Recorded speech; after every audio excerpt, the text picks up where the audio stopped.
Ese espacio luego le van a vender. Mira, tirar estos pasos, sí. Alguien que lo tenía para él. ¿Cuánto saldrá el paso?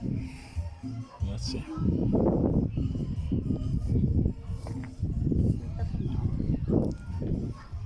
Alguien que tenía tu moto.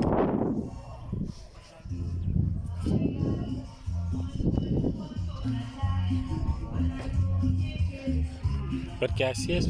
Siempre alguien que ha llegado primero tiene. Y después que llega tarde.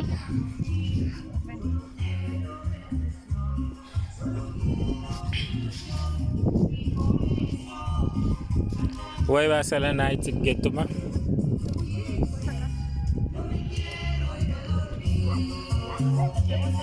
¿A dónde? Ah, no sé el nombre. Pasear, caminar y de verlo. Vamos a dar la vuelta ahí sí.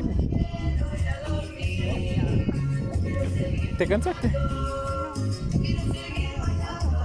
Estoy sudando. Camina despacito. Si yo quiero saber, tengo que preguntarle a mi primo, ¿no? Porque también él tiene un autito.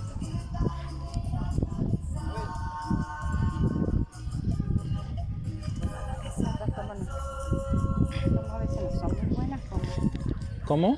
son muy, la gente medio mala. Sí, una persona va a venir a tomar un terreno tomado, debe tener huevo, huevo se dice en los chilenos, porque alguien así, Quiero un helado. ¿Quieres helado? compramos uno. Y por mientras voy a llamar a mi primo a ver si me